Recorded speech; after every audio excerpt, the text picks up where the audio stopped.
Complacido se encuentren una vez más por acá en esta disertación clase donde nos ocuparemos en el día de hoy sobre el robo en el ordenamiento penal venezolano. Quien les habla es el profesor Ángel Serpa Aponte, y estas clases, disertaciones vinculadas al derecho penal, esta específicamente está dirigida a mis alumnos de la Universidad Central de Venezuela y al público en general. Disertaciones estas que se encuentran en mi canal YouTube, Ángel Serpa Aponte, a los efectos de quien quiera suscribirse, participar en el mismo y conocer nuestros criterios sobre aspectos vinculados a esa materia. Bueno, estimados míos, el robo en el ordenamiento penal venezolano. Ya hemos abordado el hurto como un delito, digamos, pivotal, fundamental, digamos, indicador, tipo básico de los delitos contra la propiedad. Pero ahora nos estamos ocupando del famoso hurto con violencia, a lo cual de una forma, digamos, resumida, un tanto de una forma sucinta, o quizás de una forma simplista, se pretende observar al hurto que está siendo regulado en nuestro código, en nuestro ordenamiento penal, de muchas formas, en una ilicitud penal ortodoxa, en el Código Penal, a partir de cuatro artículos fundamentales, el artículo 456, el artículo 457 y el artículo 458. Tres artículos que no por lo corto, que no por el limitado número de esa familia de delitos, no dejan de representar cierta dificultad en el análisis dogmático de dicha figura. Pero es que también el robo se encuentra ubicado en la ilicitud penal colateral, es decir, en cuerpos penales distintos al Código Penal, como por ejemplo la ley contra el secuestro y la extorsión en el ámbito venezolano, que no dejan de representar ciertas ambivalencias, ciertas contradicciones entre la figura básica del robo que se imprime en el Código Penal con respecto a este cuerpo de ilicitud penal colateral que ya abordaremos en su oportunidad. Bueno, como lo hemos hecho en otras oportunidades, siempre recomendamos algún libro vinculado al delito que nos ocupa. Obviamente que aquí no dejo de reiterar los trabajos, el manual de Derecho Penal, parte especial del doctor Grisanti, y el trabajo de Muñoz Conde, por ejemplo, en el ámbito español, sobre delitos, la ilicitud penal especial, derecho penal especial, el trabajo siempre que reitero de la Universidad Externado de Colombia, el tomo 2 sobre los delitos, sobre la parte especial, entre los cuales están los delitos contra la propiedad. Pero hay un libro español que a mí particularmente me agrada bastante, ¿verdad? Que es el de los delitos de robo, así se denomina, publicada por Bosch, Barcelona, España, de la profesora Rosario de Vicente Martínez, que se denomina Los delitos de robo. Es un estudio interesante porque es un estudio que, aunque se encuentra vinculado al Código Penal español, no deja de hacer particularidades con respecto al tratamiento del derecho comparado, la doctrina y al criterio del Tribunal Supremo Español sobre un delito muy clásico, que es ese delito de robo. Ese delito de robo que obviamente se ubica en su origen a partir de la copia que se hace en Venezuela a finales del siglo XIX del Código Penal Español, que como ustedes bien saben, se trata también de una copia del Código Sanardelli, pero es que también en el viejo Código Penal Español también estaba ubicada el delito de robo. El viejo Código Penal venezolano, perdón, de 1862, también se ubicaba el delito de robo.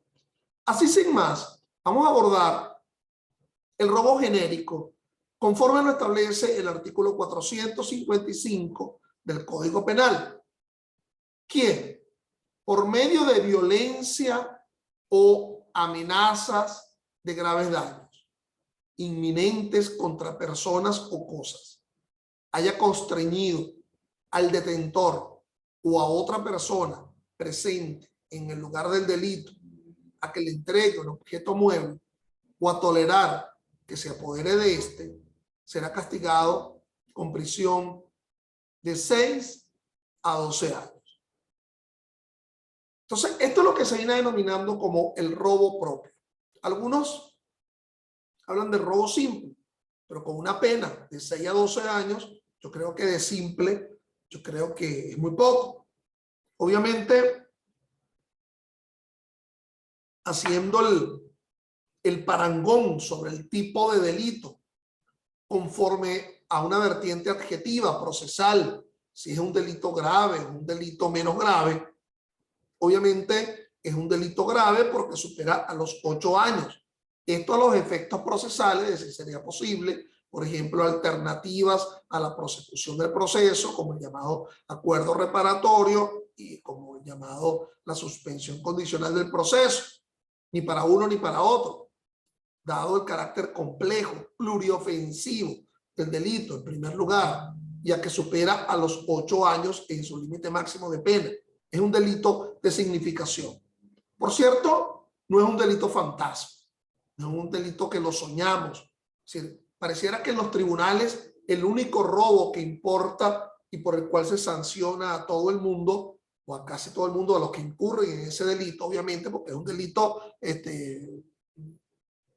de abundante comisión. Es decir, si hablamos de los delitos importantes en el ámbito venezolano, yo me atrevería a decir que el delito con un mayor número estadístico de comisión es el llamado robo agravado, pero no es este, es el que está descrito en el artículo 458. Volvamos a este que está descrito en el artículo 455 del Código Penal. Es decir, no fue que lo soñamos, no es un fantasma, ese delito existe. No todos los robos son robos agravados. Es posible que existan robos propios y esta es la variable fundamental. Por lo cual, antes de asumir un análisis dogmático, vamos a hacer un análisis un tanto gramatical de ese artículo que en su lacónica redacción expresa tantos elementos. Entonces, ¿quién por medio de? Entonces, cuando se habla de por medio, implica que es la cosa está siendo entregada por parte de quien la detente hasta un simple tenedor precario por medio. Es decir, alguien realiza algo para que ello conlleve a la entrega del bien mueble. Hay la realización de una actividad previa, obviamente, del agente, del autor, para que se logre esa entrega del bien mueble por medio de violencia o amenaza de graves daños. Entonces, la doctrina distingue entre la llamada vis intimidatoria o entre la llamada violencia física o la llamada vis psicológica para la coacción en el robo. Fíjense que se habla de violencia o amenaza de grave daño, aseverándose que la violencia es actual, es real, se está aplicando, pero no se está aplicando con los medios por los cuales se está realizando el robo agravado, descrito en el artículo 458, que sería la utilización del arma ante la eventualidad de la amenaza a la vida. Entonces, aquí se está hablando de violencia, pero no es una violencia que es superlativa a los niveles comisivos del artículo 458. O amenaza, es decir, la proximidad de una violencia. Se está amenazando a alguien en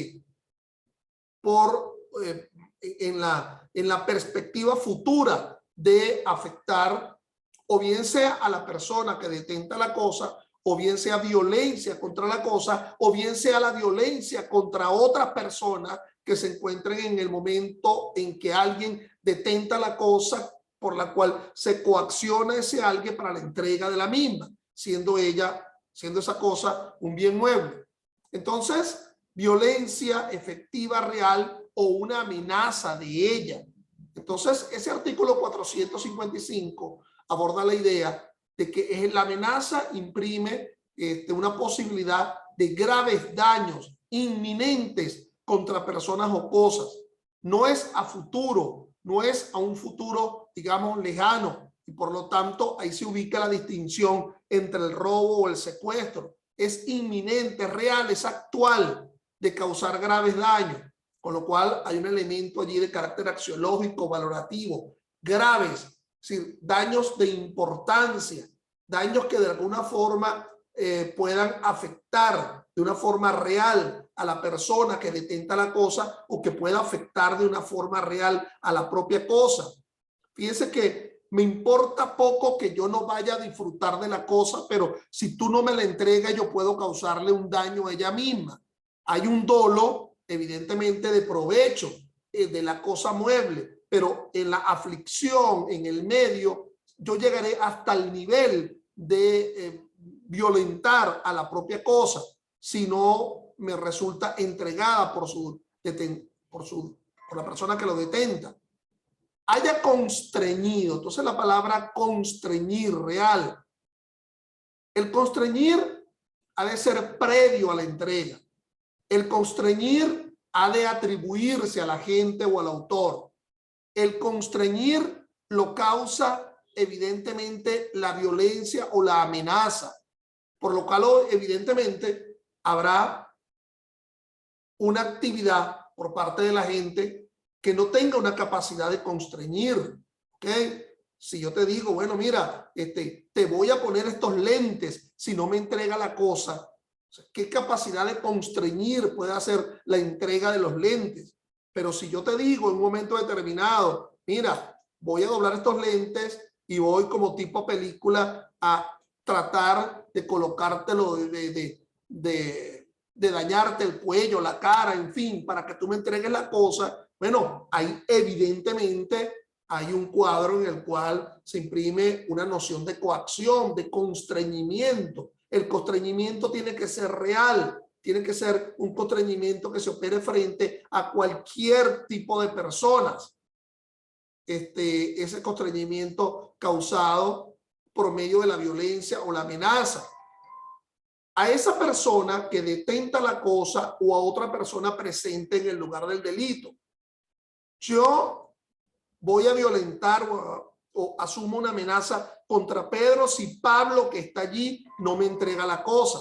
Pablo no resulta constreñido en su propia corporeidad, en su propia persona, pero se siente de alguna forma amenazado si se constriñe a otro. Entonces, de allí ese constreñimiento se ubica en el ámbito del propio detentador porque se encuentra en una relación cercana con quien se encuentra presente en el sitio. A que le entregue un objeto mueble, es decir, un objeto que tenga capacidad de desplazarse, que tenga por sí mismo una potencialidad de desplazamiento, o a tolerar que se apodere de este, con lo cual ese que está aceptando que otro se apodere del bien mueble, cuando hay una relación, hay una comunicabilidad de circunstancias en la cual la simple presencia conduce a esa realización efectiva, es el móvil amenazante, ¿ok? Fíjense que aquí no se evidencia el uso del arma ni la amenaza contra la vida. Se habla de violencia o amenaza de graves daños, pero ese grave daño no llega al nivel de amenazar la vida. Es decir, cuando alguien atraca a otro, porque este es el otro nombre del robo, atraco, ¿ok? Entonces, bueno, el atraco de alguna forma hace constreñir a otro, pero aquí evidentemente se valoriza el modus comisivo, la modalidad, a los efectos de no imprimirle el mismo quantum de pena que tendría el robo agravado del artículo 458. Es decir, este robo impropio, en primer lugar, no se evidencia con la utilización de un arma, ni en segundo lugar hay una amenaza contra la vida. Será castigado con prisión de 6 a 12 años, con lo cual hay la eterna dosimetría presente dentro de este delito de 6 como límite inferior, 12 años como límite superior y nos encontramos con un término medio que bien saben ustedes que por decisiones del Tribunal Supremo de Justicia y la propia doctrina, es una circunstancia de orden público acudir al término medio y del término medio hacia un límite inferior si se encuentran circunstancias modificativas de la responsabilidad penal atenuante y del término medio hacia un límite superior si se encuentran circunstancias modificativas de la responsabilidad penal agravantes. Vamos a ver entonces las consideraciones generales frente a este delito de robo.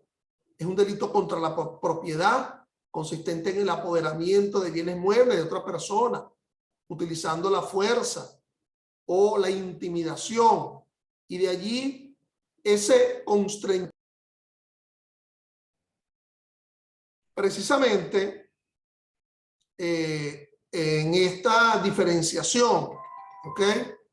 En esta diferenciación que hemos acotado entre esa vis psicológica y esa vis física, es por la que se dice que son las dos modalidades de ejecución de la conducta, la diferencia del hurto, ¿ok?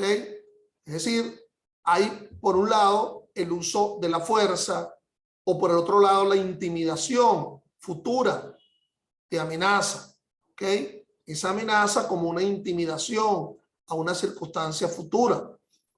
El empleo de la fuerza en la cosa o la violencia o intimidación en las personas como dos modalidades distintivas de este atraco. Fíjense que de no mediar fuerza o intimidación, estaríamos en presencia del tema del hurto, ¿ok? Es decir, obviamente que el tema de que medie esa vis psicológica o física para que se entregue la cosa es lo que define evidentemente el robo. La doctrina habla de una fuerza o vis física o una intimidación, vis compulsiva. Esto es importante. Cuando se habla de la vis física del robo, hablaríamos de la fuerza que tiene capacidad coaccionante. Cuando hablaríamos de una vis psicológica como una amenaza, ¿verdad? Estaríamos hablando de la intimidación. Entonces, por lo tanto, se suele distinguir entre ese constreñimiento que se dividiría en coacción o intimidación, atendiendo de si la violencia es efectiva o es una amenaza a futuro. Fíjense que hay elementos importantes que han de ser tomados en cuenta, materiales y normativos del robo. Obviamente que el apoderamiento es el elemento principal del delito de robo. Fíjense que en la redacción no se habla de un aprovechamiento, ¿ok? Pero ello ciertamente está presente en el ilícito.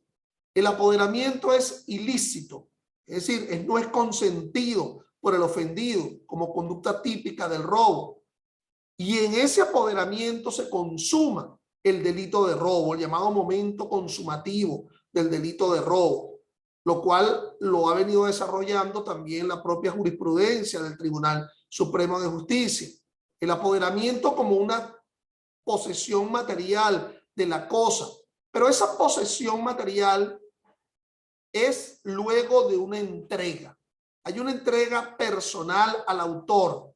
El autor va hacia ella y no es que se la arranca al propietario, sino que existe una entrega de la cosa por parte del propietario como consecuencia de ese constreñimiento, bien sea la coacción o bien sea la intimidación. El bien mueble es un bien que tiene aptitud para ser trasladado de un lugar a otro sin que se altere su sustancia, como lo han visto ustedes cuando estudiaron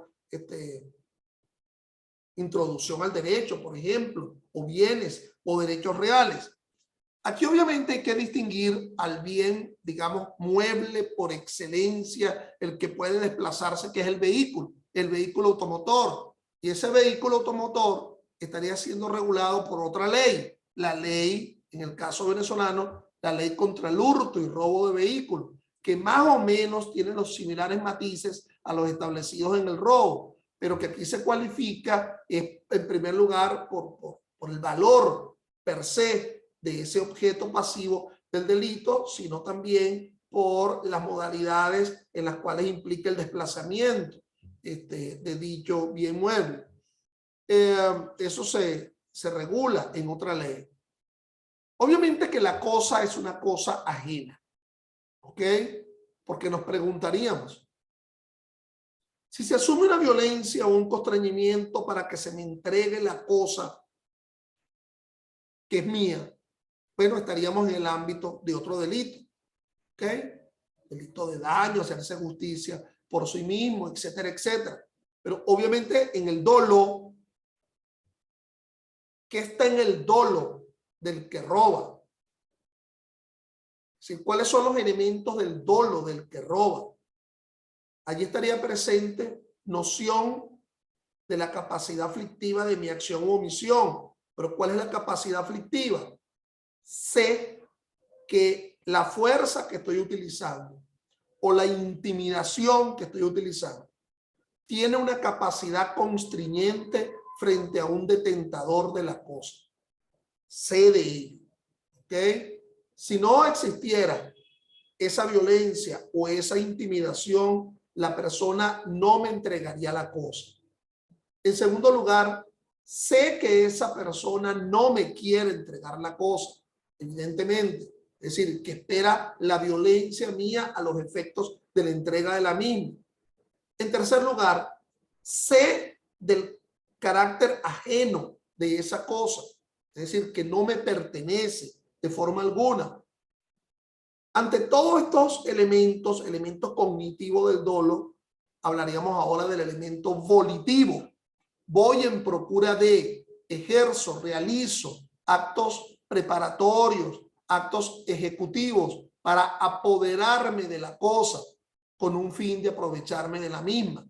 Entonces, ese apoderamiento de la cosa va a surgir como consecuencia de la entrega. Es decir, la violencia ha sido de tal nivel o la intimidación de tal nivel que voy a la espera de que se me entregue la cosa por parte del detentador de la misma.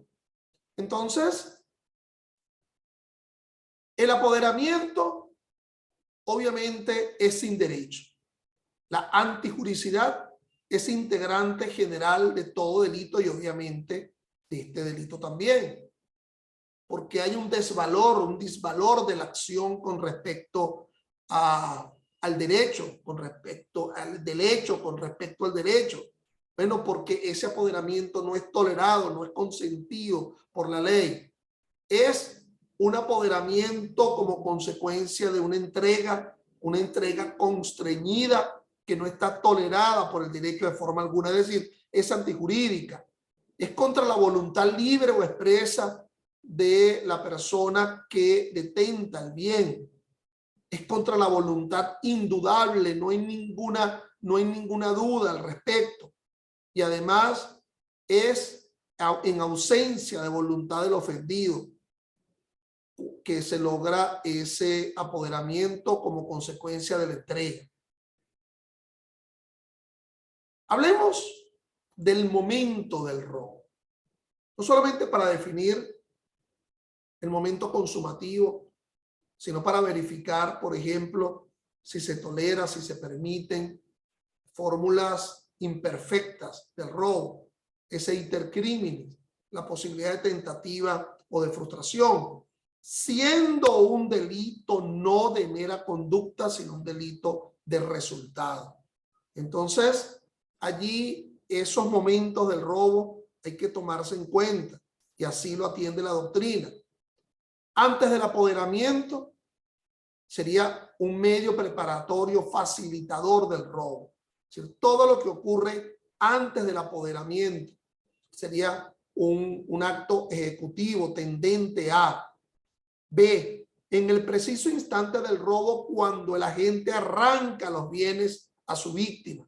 Entonces los toma de la víctima y la víctima se encuentra constreñida, ha disminuido su defendibilidad con respecto a los bienes. La víctima no pretende ahora, de alguna forma, asumir una protección porque resta defensión al sentirse constreñida, intimidada o constreñido o intimidado como consecuencia de esa violencia o esa amenaza. Y C, con posterioridad a la desposesión, cuando el ladrón ejercita la violencia después de consumado el robo para proporcionar la fuga o defender lo robado. En esa noción C es que hablaríamos del robo impropio, el que está descrito en el artículo 456. Es un hurto que se torna en robo. Me apodero de un bien, pero como llegan con posterioridad del apoderamiento del bien mueble personas a defenderlo, bien sea su detentador u otra persona, es allí donde la violencia se realiza o la intimidación se realiza con posterioridad. Me apropio del bien, pero no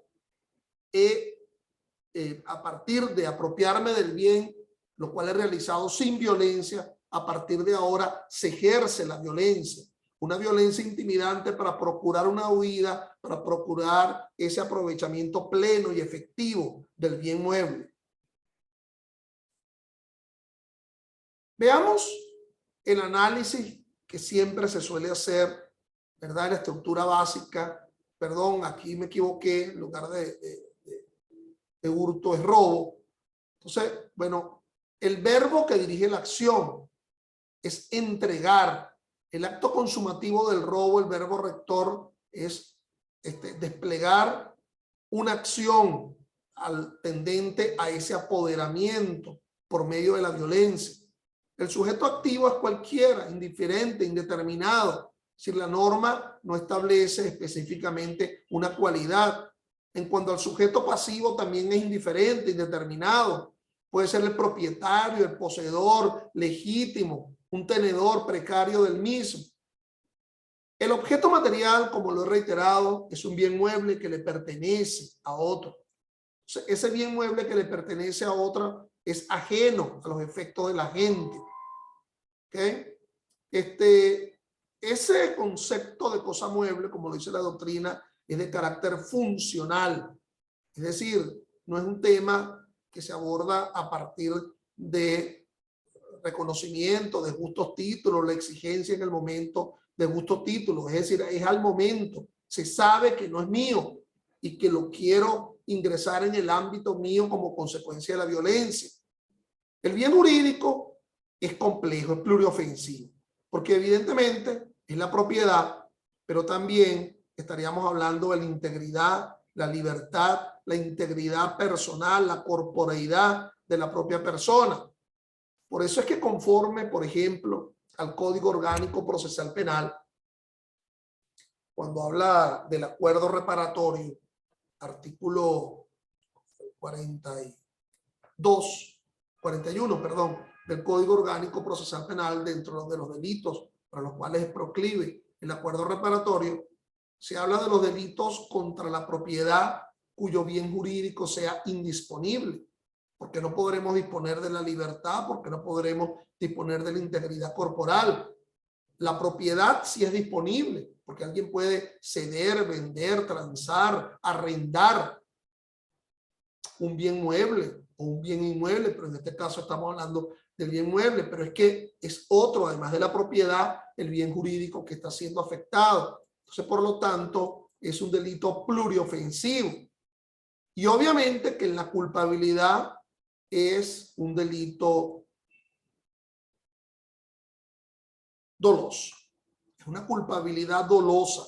Mal se puede entender un robo culposo, es decir, por negligencia, impericia o imprudencia. Y obviamente que ello lo desatiende el hecho de la amenaza previa. Es decir, estoy amenazando realmente a los fines de que se me entregue la cosa o yo apoderarme de ella, o que haya o que no exista ningún tipo de defensa, precisamente por la intimidación, para el disfrute ulterior de la cosa mueble. Veamos algún tipo de sentencia de nuestro Tribunal Supremo de Justicia en la Sala de Casación Penal frente al delito de robo. Veamos la sentencia 435 de agosto del año 08. Y todas estas que les estoy mostrando son sentencias que provienen de la Sala de Casación Penal del Tribunal Supremo de Justicia. El delito de robo se consuma con el hecho de apoderarse por la fuerza de un objeto de otro. Y aunque sea por momentos, basta con que el objeto haya sido tomado o agarrado por el ladrón, bien directamente por este, o porque obligó a la víctima o a entregarse.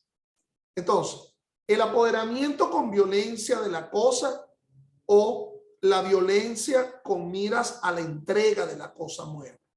Entonces, ello como los dos elementos fundamentales que destaca el Tribunal Supremo de Justicia en la consideración del delito de robo. Veamos entonces otra modalidad de ese robo, que es el llamado robo impropio. Recuerden ustedes que esta clasificación de robo propio o robo impropio surge es por vía de la doctrina. Es decir, no es porque el Código Penal tenga esta nominalidad. El Código Penal lo establece como técnica legislativa colocarle, describir el nombre de los ilícitos. En el 455 hablaríamos del robo propio y en el 456, a decir de la doctrina, hablaríamos del robo impropio del Código Penal. Veamos la norma. En la misma pena, es decir, la misma pena del robo propio, es decir, 6 a 12 años, del artículo anterior, incurrirá el individuo en el acto de apoderarse de la cosa mueble de otro o inmediatamente después haya hecho uso de violencia o amenazas antes dichas contra la persona robada o contra las presentes en el lugar del sitio, sea para cometer el hecho, sea para llevarse el objeto sustraído, sea, en fin, para procurarse la impunidad o procurarla a cualquier otra persona que haya participado en el delito. Se suele decir entonces que es una violencia posterior, es una intimidación posterior. Si es de igual forma como en el artículo anterior, nótese que en esta variante del robo, el robo impropio, tampoco se habla de amenaza a la vida o de la utilización de armas, porque cuando hablaremos del robo agravado, el robo agravado puede ser un robo propio agravado o un robo impropio agravado, en el sentido que es la utilización del arma, la amenaza a la vida, lo que define la realización del llamado robo agravado. Entonces, aquí estaríamos hablando de una violencia, digamos, inmediata, pero después de haberse apoderado de la cosa mueble, porque en ese momento es que vienen el tenedor o las otras personas, o es una violencia que se despliega con posterioridad. Fíjense que conforme a ese artículo 456, la violencia no es solamente frente a proteger a la impunidad, es decir, tender hacia la impunidad de quien se ha apoderado, sino de cualquier otra persona que haya participado del delito. Utiliza la palabra participación, con lo cual esa distinción entre perpetrador y partícipe. El perpetrador realiza el verbo rector del tipo, por un lado el apoderamiento o bien sea con la violencia, pero en el partícipe se habla, bueno, de cómplice necesario o no necesario, perdón, un cómplice sí, necesario o no necesario, o un cooperador inmediato. Se suele decir que la diferencia entre el cooperador inmediato y el cómplice es que en el cooperador inmediato se encuentra necesariamente en la realización del hecho, ese cooperador, y en cambio el cómplice no necesariamente se encuentra en la realización del hecho, habida cuenta que su participación pudo haber sido anterior o posterior. Entonces, bueno, en lo que atañe al robo, bueno, se podría decir que ese cómplice sería el que prestó el medio que condicionaba la amenaza, ¿ok? O el que daba la dirección, o a lo mejor no se encontraba en el momento de la realización del hecho, en cambio que el cooperador inmediato se encuentra en el momento de la realización del hecho. Es decir, sosténme la puerta mientras yo me voy para que nos vayamos los dos, amenaza a estos que están acá y yo voy a amenazar a este que está acá, del que me apoderé de la cosa o lo constreñí a los efectos de que me entregara la misma. Aquí lo importante de este artículo 456 es que se encuentra en su único aparte un delito muy conocido en el ámbito nacional, que es el llamado robo impropio en la modalidad de arrebatón. Si la violencia se dirige únicamente a arrebatar la cosa a la persona, la pena será de prisión de 2 a 6 años. Como te das cuenta, si es de 2 a 6 años, es inferior a aquella pena de 6 a 12 años que tiene el robo propio y el robo impropio. Es decir, sería un delito menos grave. Y de nuevo me van a perdonar la referencia al derecho adjetivo, al derecho procesal. ¿Y por qué esto de menos grave? Bueno, porque si es menos grave, entonces es porque no supera a los 8 años en su límite máximo. Si es si tiene una pena como la que establece el artículo 456 en su último aparte, es de 2 a 6 años de prisión. Aquí la violencia se impone es frente a la cosa. Es decir, la efectividad de la apropiación es como consecuencia de una violencia orientada hacia la cosa. Es el arrebatón, el arrebatar una cartera de alguien que la tiene guindada o que la tiene guindada en la parte de atrás de la silla en donde está sentado. No existe un constreñimiento o intimidación a la persona para que ella reste defensión frente a la protección de la cosa, o mucho menos que la persona entregue la cosa como consecuencia de la intimidación o de la coacción. Es que sencillamente la violencia efectiviza el apoderamiento de la cosa, lo cual evidentemente se diferencia de ese hurto con destreza que establece el artículo 452 del Código Penal. Es una gran diferencia, ¿verdad?, entre este hurto con destreza con este robo. El robo en la modalidad de arrebatón. Por lo tanto, es importante que cuando me hables de robo impropio, tendrías que señalarme expresamente si estamos abordando del robo impropio que se describe en el encabezado del artículo 456 o el robo impropio en la modalidad de arrebatón. Pasemos a un delito muy interesante que se encuentra dentro de la misma familia del robo, ¿ok? Que es, y la doctrina lo ha denominado, robo de documentos. Y yo me permito ponerle la interrogación, porque en realidad a veces no se trata de un robo de documento o en realidad lo que se trata de la destrucción del documento. Por lo tanto, mejor vamos a leer el propio texto de la norma. 457.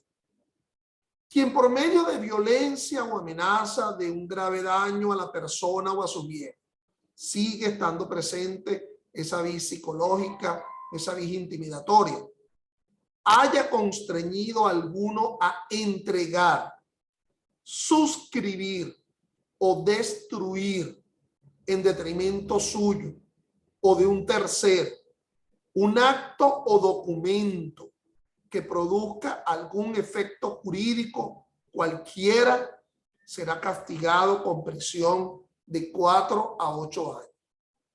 ¿Te das cuenta que es inferior al robo propio o al robo impropio, pero es superior al robo impropio en la modalidad de arrebatón, de 4 a 8 años? Nótese que se imprime la violencia, la vía física, la vía psicológica, ¿ok? Violencia o amenaza de un grave daño a la persona o a sus bienes. No se está hablando de amenaza a la vida, no se está hablando de arma. Pero ha constreñido a alguno a.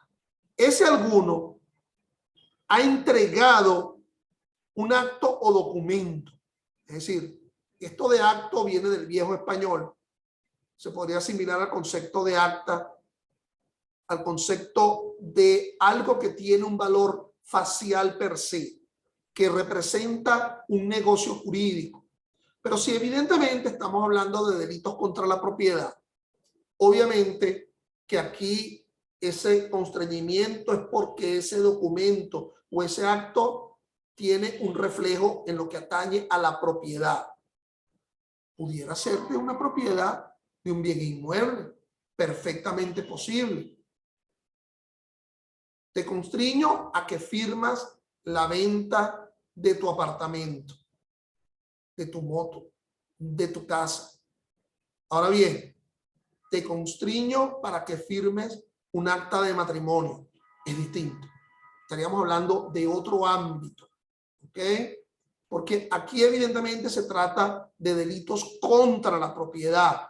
Y por lo tanto, al ubicarse dentro de esa noción, estaríamos hablando de una trascendencia en el ámbito patrimonial. Fíjense que se habla de entregar cuando el bien tiene un valor, cuando el documento tiene un valor facial por sí mismo.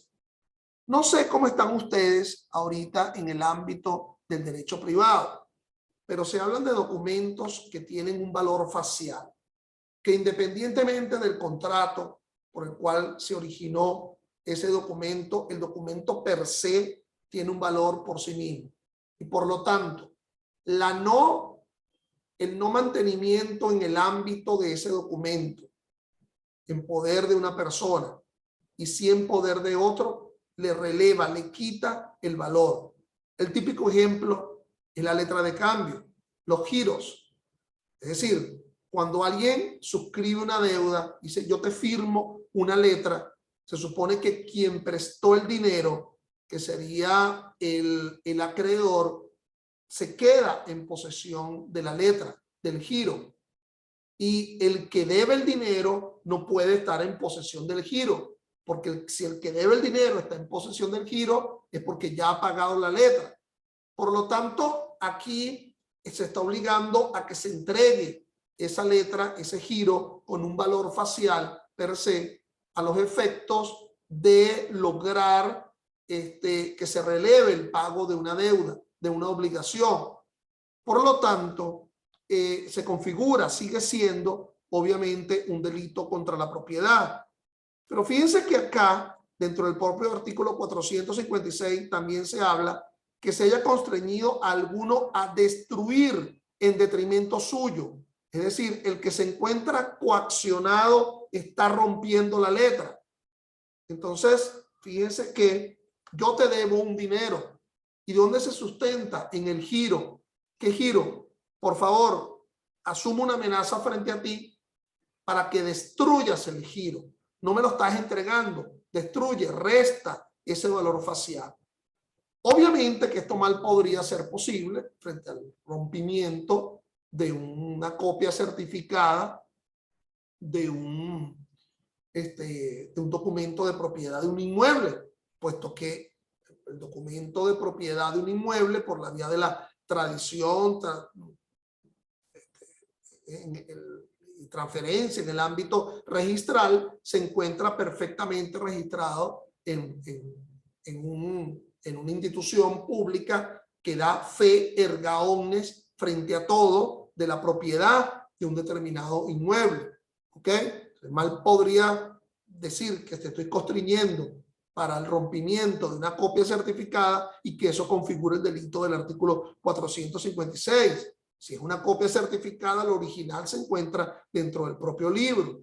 Es decir, otro sería ilícito o no existe un ilícito, o sería el delito de amenaza. ¿Ok? Pero obviamente no podría configurar un delito contra la propiedad cuando se trata del rompimiento de una copia certificada, siendo que el original está plasmado en libro. Entonces, este delito de robo de documentos, regulado con una pena de 4 a 8 años, por cierto, muy poco tratado por la jurisprudencia. El próximo ilícito que nos ubicaría para poder hablar de la jurisprudencia es el robo agravado, establecido en el artículo 458 del Código Penal. Y por favor los invito que para poder entender bien este delito de robo agravado, vayamos o ingresen a la segunda parte de esta sesión, a la cual ingresarán con las mismas coordenadas. Pero por lo pronto vamos a leer 458 del Código Penal. Cuando alguno de los delitos previstos en los artículos precedentes, es decir, o robo propio o robo impropio o el llamado destrucción o robo de documentos, se haya cometido por medio de amenazas a la vida, a mano armada o por varias personas, una de las cuales hubiera estado manifiestamente armada, o bien por varias personas ilegítimamente uniformadas, usando hábitos religiosos o de otra manera disfrazadas, o sí, en fin, se hubiera cometido por medio de un ataque a la libertad individual, la pena de prisión será por tiempo de 10 a 17 años, sin perjuicio a la persona o personas acusadas de la pena correspondiente al delito de porte ilícito de arma.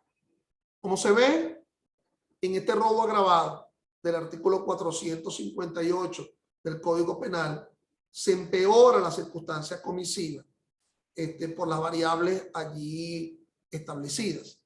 Por favor, ingresen entonces a la segunda parte de esta sesión con las mismas coordenadas. Gracias.